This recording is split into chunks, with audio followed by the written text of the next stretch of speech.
ಸಿದ್ಧಾಂತ ನಮ್ಮ ಹತ್ರ ಇದೆ, ಹೊಂದಾಣಿಕೆ ಇದೆ. ಯಾವ ಸಿದ್ಧಾಂತ ಜೆಡಿಎಸ್ ನಮ್ದಿದ್ದೇ ಇದೆ.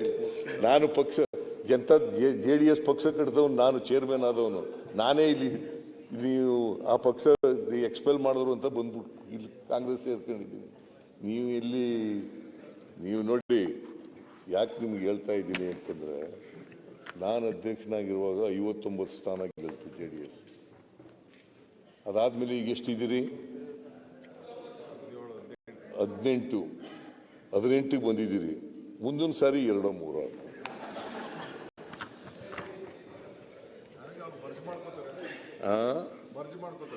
ಅದಾದ್ರೂ ಆಗ್ಬೋದು, ಮರ್ಜ್ ಆದರೆ ಆಗ್ಬೋದು. ಬಿಜೆಪಿ ಜೊತೆ ಮರ್ಜ್ ಆದರೂ ಆಗ್ಬೋದು. ಇದು ಈಗ ಅಲಯನ್ಸ್ ಮಾಡ್ಕೊಂಡಿದ್ದೀರಿ. ಯಾಕಂತಂದ್ರೆ ನಿಮ್ಮಲ್ಲಿ ಅನೇಕ ಜನ ಪಾಪ ಪಕ್ಷದಲ್ಲಿ ಉಳಿಬೇಕೋ ಬೇಡವೋ ಅಂತಕ್ಕಂಥ ಗೊಂದಲದಲ್ಲಿದ್ದರು. ಆ ಗೊಂದಲ ನಿವಾರಣೆ ಮಾಡೋಕ್ಕೋಸ್ಕರ ಅವ್ರ ಜೊತೆ ಸೇರ್ಕೊಂಡಿದ್ದೀರಿ. ಮರ್ಜ್ ಮಾಡ್ಕೊಳ್ಳಿ ಬಿಡಿ ಸುಮ್ಮನೆ. ಬಾಬು, ನೀನು ಸಲಹೆ ಮಾಡು ದೇವೇಗೌಡರಿಗೆ.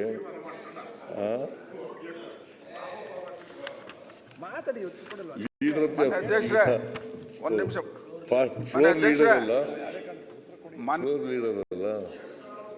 ಅಲ್ಲ, ಈ ರಾಜ್ಯದಲ್ಲಿ ಲೋಕಸಭೆ ಅಲ್ಲ, ಪಾರ್ಟಿಯಿಂದ ಅವರು ಶಾಸಕರದಾರ.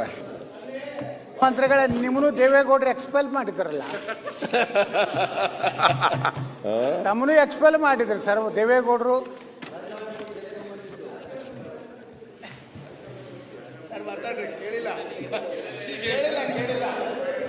ಸನ್ಮಾನ್ಯ ಮುಖ್ಯಮಂತ್ರಿಗಳೇ, ತಮ್ಮನು ಸಹ ಅಹಿಂದ ಹೋರಾಟ ಮಾಡಿದ್ದಕ್ಕೆ ದೇವೇಗೌಡರು ಎಕ್ಸ್ಪೆಲ್ ಮಾಡಿದ್ರು. ಹೌದು, ಯಾರ್ಯಾರು ಎಕ್ಸ್ಪೆಲ್ ಮಾಡ್ತಾರೋ ಅವ್ರು ಮುಖ್ಯಮಂತ್ರಿಗಳು ಆಗ್ತಾರ.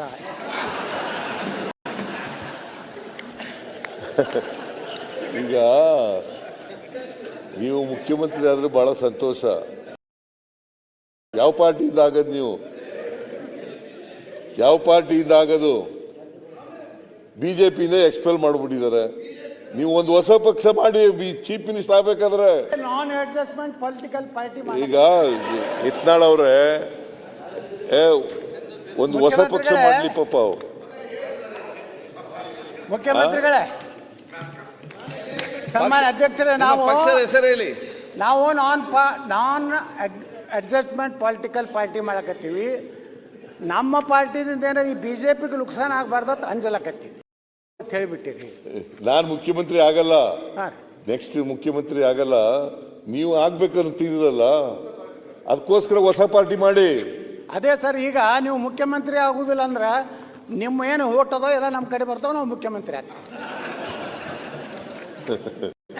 ಯಾವ ಕಾರಣಕ್ಕೂ ನಮ್ಮ ಓಟ್ಗಳು ಇವ್ರ ಜೊತೆ ಹೋಗಲ್ಲ. ಯಾಕಂತಂದ್ರೆ ಇವರು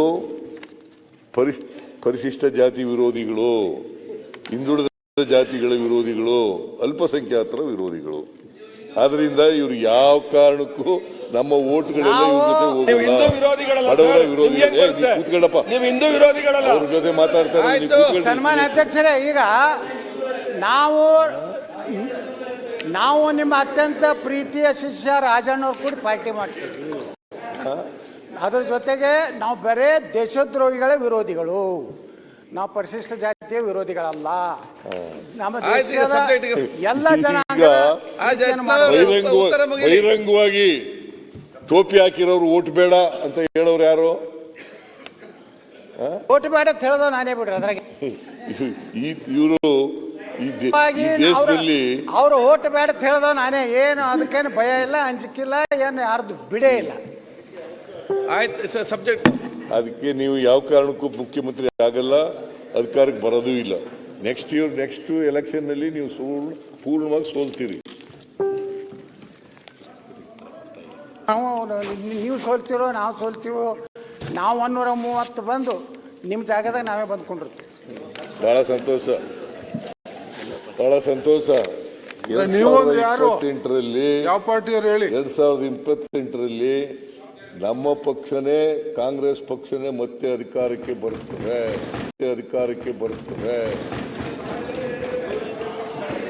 100ಕ್ಕೆ 100% ಸತ್ಯ. ನೀವು ಯಾವ ಕಾರಣಕ್ಕೂ ಬಿಜೆಪಿ ಆಗಲಿ JDS ಆಗಲಿ ಯತ್ನಾಳ್ ಇಂಡಿಪೆಂಡೆಂಟ್ ಆಗಿದ್ದಾರೆ ಈಗ. Expelled member of the BJP, erstwhile BJP, ಅವರು ಯಾವ ಕಾರಣಕ್ಕೂ ಅಧಿಕಾರಕ್ಕೆ ಬರಕ್ಕೆ ಸಾಧ್ಯ ಇಲ್ಲ. ನೀವೇನಾದ್ರು ಒಂದು ಹೊಸ ಪಾರ್ಟಿ ಮಾಡಿದ್ರೆ ಸಾಧ್ಯತೆ ಇದ್ರೂ ಇರಬಹುದು. ಮಾನ್ಯ ಅಧ್ಯಕ್ಷರೇ, ಈಗ ಕೋರಂ ಕಡಿಮೆ ಆದಾಗ JDS ಕೇಳಲ್ವಾ ಕೇಳಿ ಸರ್. ಪ್ರಕಾಶ್ ಕೂತ್ಕೊಳ್ಳಿ. ಕೋರಂ ಏನಾದ್ರು ಕಡಿಮೆ ಆದ್ರೆ JDS ಮತ್ತೆ ಕೇಳಲ್ವಾ ತಾವು ಅಂತ ಯಾರು? ಕೇಳ್ತೀನಿ. ಇಲ್ಲ ನಾವು ಮತ್ತೆ ನೀವು ಬಿಜೆಪಿ ಯಾವ ಸರ್ ನಾವು ಓದ್ ತಗೊಂಡಾಗ ಶಾಸಕರಾಗಿ ಓದ್ ತಗೊಂಡಾಗ ಸರ್ ಶಾಸಕರಾಗಿ ಓದ್ ಮೇಲೆ ನೀವೊಂಥರ ಅಸ್ಪೃಶ್ಯ ತರ ಆಗ್ಬಿಟ್ಟಿದ್ದೀರಿ. ಸಿದ್ಧಾಂತ ನಮ್ಮ ಹತ್ರ ಇದೆ, ಹೊಂದಾಣಿಕೆ ಇದೆ. ಯಾವ ನಮ್ ಸಿದ್ಧಾಂತ JDS ನಮ್ದಿದ್ದೇ ಇದೆ. ನಾನು JDS ಪಕ್ಷ ಕಟ್ಟಿದವನು, ನಾನು ಚೇರ್ಮನ್ ಆದವನು, ನಾನೇ ಇಲ್ಲಿ ನೀವು ಆ ಪಕ್ಷ ಎಕ್ಸ್ಪೆಲ್ ಮಾಡಿದ್ರು ಅಂತ ಬಂದ್ಬಿಟ್ಟು ಇಲ್ಲಿ ಕಾಂಗ್ರೆಸ್ ಸೇರ್ಕೊಂಡಿದ್ದೀನಿ.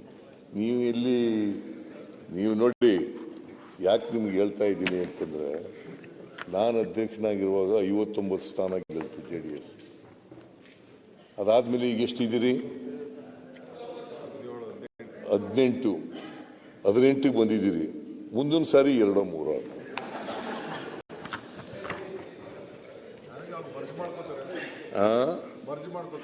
ಅದಾದ್ರೂ ಆಗ್ಬೋದು, ಮರ್ಜ್ ಆದ್ರೆ ಆಗ್ಬೋದು, ಬಿಜೆಪಿ ಜೊತೆ ಮರ್ಜ್ ಆದ್ರೂ ಆಗ್ಬೋದು. ಇದು ಈಗ ಅಲಯನ್ಸ್ ಮಾಡ್ಕೊಂಡಿದ್ದೀರಿ. ಯಾಕಂತಂದ್ರೆ ನಿಮ್ಮಲ್ಲಿ ಅನೇಕ ಜನ ಪಾಪ ಪಕ್ಷದಲ್ಲಿ ಉಳಿಬೇಕೋ ಬೇಡವೋ ಅಂತಕ್ಕಂಥ ಗೊಂದಲದಲ್ಲಿದ್ದರು. ಆ ಗೊಂದಲ ನಿವಾರಣೆ ಮಾಡೋಕ್ಕೋಸ್ಕರ ಅವ್ರ ಜೊತೆ ಸೇರ್ಕೊಂಡಿದ್ದೀರಿ. ಮರ್ಜ್ ಮಾಡ್ಕೊಳ್ಳಿ ಬಿಡಿ ಸುಮ್ಮನೆ. ಬಾಬು, ನೀನು ಸಲಹೆ ಮಾಡು ದೇವೇಗೌಡರಿಗೆ.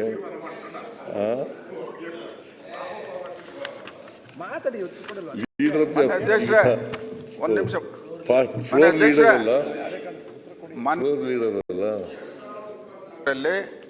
ಈ ರಾಜ್ಯದಲ್ಲಿ ಲೋಕಸಭಾ ಚುನಾವಣೆಯಲ್ಲಿ 143 ಕ್ಷೇತ್ರದಲ್ಲಿ NDA ಅಭ್ಯರ್ಥಿಗಳಿಗೆ ಮೆಜಾರಿಟಿ ಬಂದಿದೆ. ಈ ರಾಜ್ಯದಲ್ಲಿ 136 ಸೀಟು ಕಾಂಗ್ರೆಸ್ ಪಕ್ಷ ಬಂದಿರೋದು ಒಪ್ಕೊಳ್ಳೋಣ. ಆಯ್ತು, JDS ಬಗ್ಗೆ ಈಗ ಮಾನ್ಯ ಮುಖ್ಯಮಂತ್ರಿಗಳು ನೋಡಿ, JDS ಪಕ್ಷದಲ್ಲಿ ಬೆಳೆದಂತವ್ರು. ಹೌದು. ಈಗ ರಾಷ್ಟ್ರದ ರವಿಕುಮಾರ್ ಅವರೇ, ಅವ್ರು ಬೇರೆ ರಾಜ್ಯಗಳಲ್ಲಿ ಹೋಗಿ ರವಿಕುಮಾರ್ ಪಕ್ಷ ಕಟ್ಟಿದ್ರೆ ಎಲ್ಲ ರಾಜ್ಯಕ್ಕೆ ವಿಶ್ಲೇಷಣೆ ಕಡೆಗಣಿಸ ಮಾತುಗಳು ಆಯ್ತು. ಚರ್ಚೆ ರಾಜಕೀಯ ಇಲ್ಲಿ ಚರ್ಚೆ ಬೇಡ. ಈಗ ಇದಕ್ಕೆ ಸಂಬಂಧ ಅಭಿವೃದ್ಧಿ ಸಂಬಂಧ ಉತ್ತರ ಕೊಡ್ತಾ ಇದ್ದಾರೆ. ಆಯ್ತು, ಹೊರಗೆ ಭಾಷಣ ಮಾಡಿ, ಇಲ್ಲಿ ಅಲ್ಲ. ಆಯ್ತು, ಕೂತ್ಕೊಳ್ಳಿ. ಆಯ್ತು, ಕೂತ್ಕೊಳ್ಳಿ. ಈಗ ಉತ್ತರ ಕೊಡ್ಬೇಕು ಮುಖ್ಯಮಂತ್ರಿಗಳು. ಆಯ್ತು, ಕೂತ್ಕೊಳ್ಳಿ. ಈಗ ನೀವು ಫಸ್ಟ್ ಟೈಮ್ ಬಂದಿದ್ದೀರಿ, ಯಾಕೆ ಈ ರೀತಿ ಮಾಡ್ತೀವಿ? ಕೂತ್ಕೊಳ್ಳಿ. ಆಯ್ತು, ಗೊತ್ತಾಯ್ತು. ಈಗ ಆಯ್ತು, ಸರಿ. ರಾಜ್ಯಕ್ಕೆ ನೋವನ್ನೆಲ್ಲ ಸಹಿಸಿಕೊಳ್ಳೋ ಶಕ್ತಿ ಬೇಕು. ಕೂತ್ಕೊಳ್ಳಿ.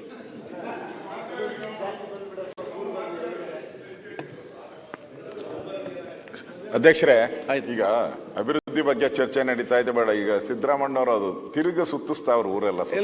ನಾವು ಡೆವಲಪ್ಮೆಂಟ್ ದಯವಿಟ್ಟು ಬೇಡ. ಈಗ ಅಧಿಕಾರಕ್ಕೆ ಬರೋದು ಅವ್ರ ಕೈಯಲ್ಲೂ ಇಲ್ಲ, ನಮ್ಮ ಕೈಲೂ ಇಲ್ಲ, ಭಗವಂತನ ಕೈಯಲ್ಲಿ ಐತೆ. ಭಗವಂತ ಎಲ್ಲ ಜನಗಳ ಕೈನಲ್ಲಿ.